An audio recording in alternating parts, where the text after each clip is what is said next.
বাসায় ঢুকতেই সুন্দর কয়েকটা হাঁসের বাচ্চা দেখলাম, আর অনেক দিন পর এরকম হাঁসের বাচ্চা দেখলাম। যেহেতু আমরা শহরে থাকি, গ্রামে তেমন যাই কিন্তু সবসময় চোখে পড়ে না। এটা আমি মেজো দেবরের বাসায় আসলাম। মেজো দেবরের বাসায় একটা ছোট্ট আমাদের অনুষ্ঠান, পারিবারিক অনুষ্ঠান।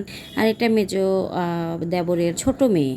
ওরা দুই বোন এক ভাই। আমাদের এই মেয়েটা ছোট্ট পিচ্ছি একটা মেয়ে। এই তো সেই দিন হলো আমার ছেলের 1.5 মাসের ছোট। ওরা দুই ভাই বোন 1.5 মাসের ছোট বড়। তো আসলে মেয়েদের কি বিয়ের ফুলটা আগেই ফোটে, হঠাৎ করে এই মেয়েকে দেখতে আসছে। তো আমরা সেই উপলক্ষেই পরিবারের সবাই একসঙ্গে হয়েছি। আর আমাকে দায়িত্ব দিয়েছে মেয়েকে সাজাতে হবে। আমি তো খুব সিম্পলের উপরে সাজাই দিলাম। আমি নিজেও কোনো মেকআপ করি না, মেকআপ পছন্দও করি না। মেয়েকে সিম্পলের উপরে সাজাই দিয়েছি।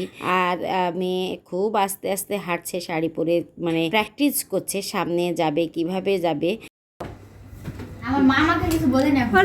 আমি বৌমাকে ডাকতেছি, বৌমা দেখে যাও সাজানো কমপ্লিট হয়ে গেছে। এর ভয়েসটা আপনাদের শোনালাম। মেয়ে কিন্তু দুঃখ করে হাসতে হাসতে বলতেছে যে আমার আম্মু কিন্তু আমাকে এখনো কিছু বলেনি। আর বৌমা এসে বলতেছে বাবা অনেক সুন্দর লাগছে। আমাদের সামনে দিয়ে চলে গেল আমাদের বড় মেয়ে, খুবই বিজি। যেহেতু বড় বোন, তার তো অনেক দায়িত্ব, এটা স্বাভাবিক ব্যাপার। আর যেহেতু জুম্মার নামাজ কমপ্লিট হয়ে গেছে বেশক্ষণ আগে, ওরা চলে আসছে, ওর 3টা বই। তো ক্ষুধাও লাগছে। আর দুইজন তো আসলে অসুস্থই, আমাদের মেজো দেবর এবং আমার হাজব্যান্ড দুজনেই তো অসুস্থই, তাদের তো ক্ষুধা লাগছে। তো আমরা বলছি যেহেতু তাদের আসতে দেরি হবে, আমাদের বাড়ির কর্তাদের খেতে দেওয়াই ভালো হবে। তো আমরা 3জন মিলে খাওয়াচ্ছি, কারণ আমাদের জামাই বাবাজি বা আমাদের বিআই সাহেব একটু দেরি করে আসবে, নামাজ কমপ্লিট করে বের হবে তারা। আর মানে আসতে আসতে 3টা থেকে 3:30 বাজবে, বেশ দূর আছে। এই জন্য অপেক্ষা না করে বাড়ির যাদের ক্ষুধা লাগছে ছোট বড়দের আমরা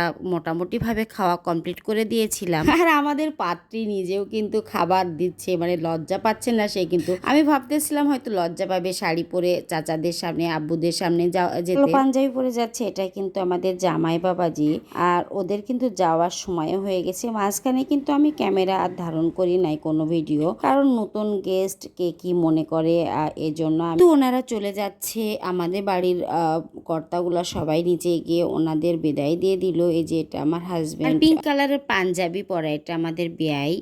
ওরা কথা বলতেছে আর আমরা এদিকে দুষ্টামি করতেছি। আমরা বলতেছি জামাইয়ের ভিডিও করব, জামাইকে একটু গাড়ি থেকে নামতে বলো। সত্যি সত্যি ডাকতে যাচ্ছে ওরা যে গাড়ি থেকে নামো, তোমার একটু ছবি তুলবে। কিন্তু আসলেও আমি মজা করতেছিলাম। আর ভিডিওতে গল্প করতে করতে বলাই হয়নি, আমাদের মেয়েকে কিন্তু এঙ্গেজমেন্ট করে গেছে। আর নেক্সট আমরা খুব শীঘ্রই বিয়ের যে দিনক্ষণ করে, এটাকে কি বলে আমি জানি না, ওটা করতে আসবে বা আমরাও যেতে পারি। এই যে আমাদের বিয়ান আর আমাদের মেয়ের ননদ উঠতেছে। ভালো থাকেন, আমার মেয়ের জন্য দোয়া করবেন। আল্লাহ হাফেজ।